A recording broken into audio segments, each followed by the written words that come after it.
दोस्तों, लगता है मिडिल ईस्ट में किसी नई हवा के झोंके बहने लगे हैं, वरना इतना बड़ा फैसला तो होना नामुमकिन था। अरब लीग की कंट्रीज ने लेबनान के हिजबुल्लाह के हक में अब तक का सबसे बड़ा फैसला लेते हुए पूरी दुनिया को चौंका दिया है। आज़ाद बोल इंडिया में आपका खैर मकदम है। आपके साथ में आदिल खान आज़ाद। सब्सक्राइब कर लें चैनल अगर ना किया हो। बढ़ते हैं खबर की तरफ। 11 मार्च 2016 का दिन था जब अरब लीग ने लेबनान और इराक की ऑब्जेक्शंस के साथ हिजबुल्लाह को एक आतंकवादी संगठन, एक टेररिस्ट ऑर्गेनाइजेशन के शक्ल में लिस्टेड किया था अरब लीग ने। लेकिन कथित तौर पर यह माना जाता है कि अमेरिका के दबाव में हिजबुल्लाह को दहशतगर्द तंजीम की लिस्ट में डाल दिया गया था और अब अमेरिका के उस फैसले के खिलाफ जाते हुए अरब लीग ने यह इशारा देने की कोशिश की है कि वक्त बदल रहा है। अरब लीग ने हिजबुल्लाह के ऊपर से दहशतगर्द तंजीम होने का ठप्पा हटा लिया है। कहा कि हिजबुल्लाह कोई दहशतगर्द तंजीम नहीं है। अरब लीग की इस हिम्मत के पीछे रूस है या ये हिजबुल्लाह को इजराइल के खिलाफ थोड़ा नर्म करने की अमेरिका की ही रची कोई साजिश, कोई प्लान है जिसे अरब लीग खाके पर उतार रहा है ताकि एक रीजनल वॉर से बचा जा सके।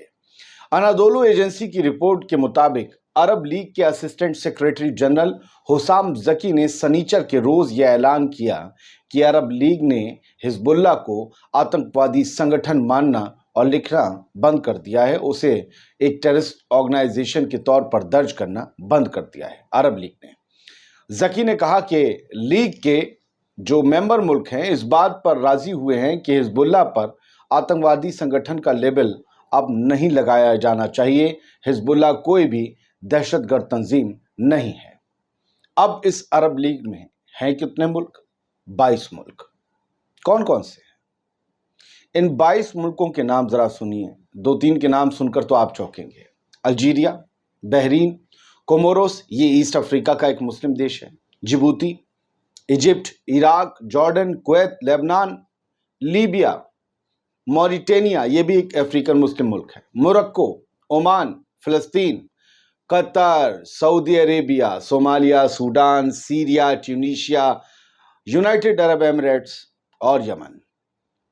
देख रहे हैं ना, सऊदी अरब, यूएई, कुवैत, सब के सब अब हिजबुल्लाह के साथ हैं। यह अरब लीग का मुश्तरका फैसला है। पूरी अरब लीग ने फैसला लिया है कि हिजबुल्लाह पर कोई टेररिस्ट ऑर्गेनाइजेशन का टैग नहीं रहेगा। अरब लीग को बनाने का आखिर मकसद क्या था वो समझ लीजिए। अरब लीग को बनाने का मकसद सामान्य हितों के मामलों पर यानी कॉमन इंटरेस्ट के मामलों पर अपने मेंबर्स के बीच बहुत तगड़ा कॉपरेशन हासिल करना, बहुत जबरदस्त तरीके से एक दूसरे को कॉपरेट करना, खास तौर से इकोनॉमी के मामले में, कम्युनिकेशन के मामले में, कल्चर के मामले में, नेशनलिटी, सोशल वेलफेयर और हेल्थ के सेक्टर में रिश्तों को मजबूत करना, कम्युनिकेशन में सुधार करना और अरबी बोलने वाले तमाम मुल्कों के बीच आम हित को, कॉमन इंटरेस्ट को बढ़ावा देना अरब लीग को बनाने का मकसद था। अच्छा, अब इस फैसले से भारत में कुछ खास किस्म के प्राणी, जीव जंतु, कुछ लोगों की जमात खास किस्म के, वो हिजबुल्लाह को आतंकवादी नहीं बुला सकेगी। हालांकि वो कह भी सकते हैं क्योंकि बड़े बेगैरत है, लेकिन फिर भी उनकी चूड़ी थोड़ी सी टाइट हो जाएगी। आप सोचेंगे वो क्यों? वो इसलिए क्योंकि हमारा भारत भी अरब लीग का हिस्सा है। अब कुछ लोग ये जानना चाहेंगे कि अरब देश ना होते हुए भी, अरबी ना बोलते हुए भी भारत अरब लीग में क्यों है? वैसे तो अरबी छोड़ो, उर्दू बोलने वालों से यहाँ पर बहुत से लोगों को नफरत है। ऐसा क्यों है? भारत मेंबर क्यों है? तो जवाब यह है कि भारत के अरब वर्ल्ड के साथ पारंपरिक तौर पर गहरे और दोस्ताना रिश्ते रहे हैं। ये रिश्ते प्राचीन वाले काल से चले आ रहे हैं। ओमान और सऊदी अरब से लेकर मिस्र, सूडान और उससे आगे तक फैले तमाम कंट्रीज का जो है भारत के साथ बड़ा कर्रा रिश्ता है और इकोनॉमी के एतबार से है, क्योंकि भारत का इन कंट्रीज में बहुत अच्छा इन्वेस्टमेंट है और बाकी मुल्क से हमारी ज़रूरत का कच्चे तेल का जो है एक बड़ा हिस्सा रोज़ भारत आता है। वो बिस्मिल्लाह करके निकालते हैं जी, हलाल कर देते हैं कच्चे तेल को, और यहाँ वाले खूब उसी में अपनी गाड़ी में वही बिस्मिल्लाह वाला तेल भरवा के और दूसरे नारे लगाते हुए मुसलमानों को ही चिढ़ाते घूमते हैं। खैर छोड़िए, आगे बढ़ते हैं, कुछ और खबरों का रुख करते हैं। तुर्की की एजेंसी अनादोलू की headline, Arab League ceases labelling Hezbollah terrorist organisation. उन्होंने सीज कर दिया हिजबुल्लाह को as a terrorist organisation label करना, यानी अब हिजबुल्लाह के लिए बहुत बढ़िया खबर है, अरब लीग पूरा उसके साथ है।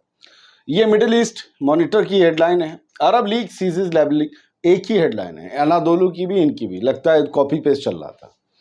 तो यहाँ से आपको दो जगह से तस्दीक हो गई कि भाई हिजबुल्लाह पर से आतंकवादी संगठन का ठप्पा अरब लीग ने तो हटा ही लिया है।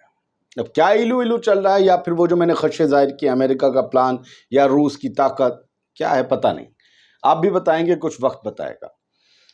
अब कुछ और खबरें, ये कि अमेरिका ने इराकी गवर्नमेंट से ये कहा है कि अपना एयर स्पेस ईरानी कार्गो प्लेन्स के लिए, ईरान के जो मालवाहक प्लेन्स हैं, फ्लाइट्स प्लेन है ना, एरोप्लेन जो माल ढोते हैं, उनके लिए इराक से कहा है अपना एयर स्पेस बंद कर दें, और वो वाले प्लेन्स के लिए एयर स्पेस बंद कर दें जो कि इराक के एयर स्पेस से होते हुए सीरिया या लबनान तक जाते हैं, क्योंकि अमेरिका को ये खदशा है कि इन कार्गोज के ज़रिए ईरान बहुत बड़े हथियार, भारी भरकम हथियार, और हो सकता है कि पुतिन से मिले हुए हथियार सीरिया में और लेबनान में तैनात करवा दे, ताकि इजराइल को जंग छिड़ने पर नॉर्दर्न बॉर्डर पर ज़बरदस्त तरीके से मज़ा चखाया जा सके। अमेरिका को खदशा है।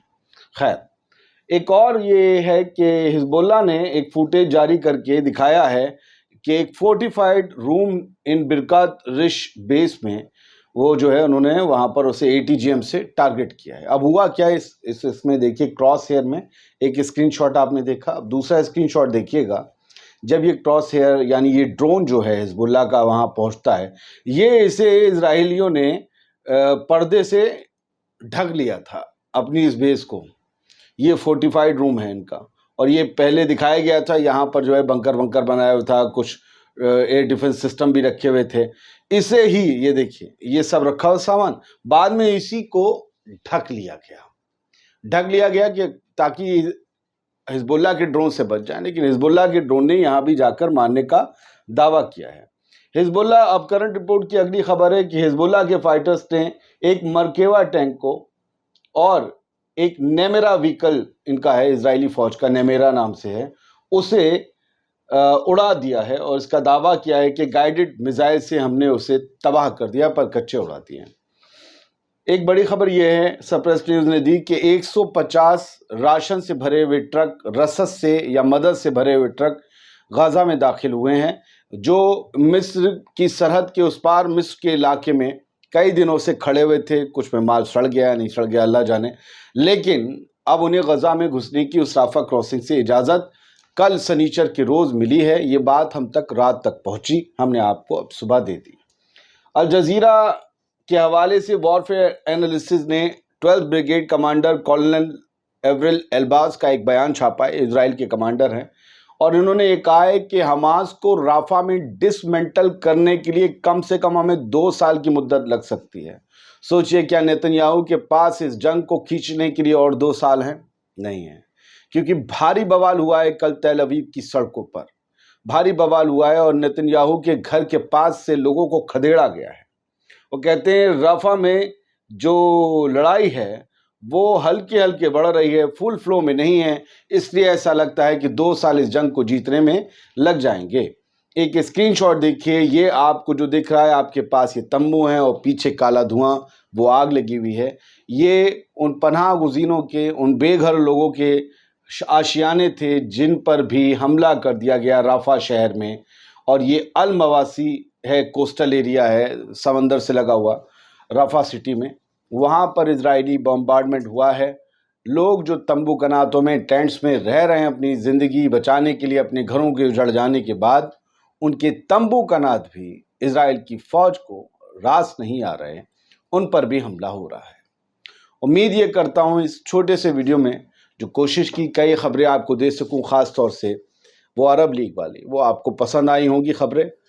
आज़ाद बोल इंडिया आप ही का चैनल है, सब्सक्राइब कर लें, और हाँ, अपना बहुत ख्याल रखें। आप बहुत प्यारे व्यूअर्स हैं। कल ही मुझसे किसी ने कहा है कि यार ये मत कहा करिए आदिल भाई, कमेंट में कहा, अब मैं नहीं जानता, अल्लाह जाने वो कौन है, کہ عادل بھائی یہ مت کہا کریے کہ بہت پیارے ویورس ہیں، تو میں آپ سے پھر سے کہتا ہوں آپ بہت پیارے ویورس ہیں. سلامت رہیے، خوش رہیے، اپنا خیال رکھیے.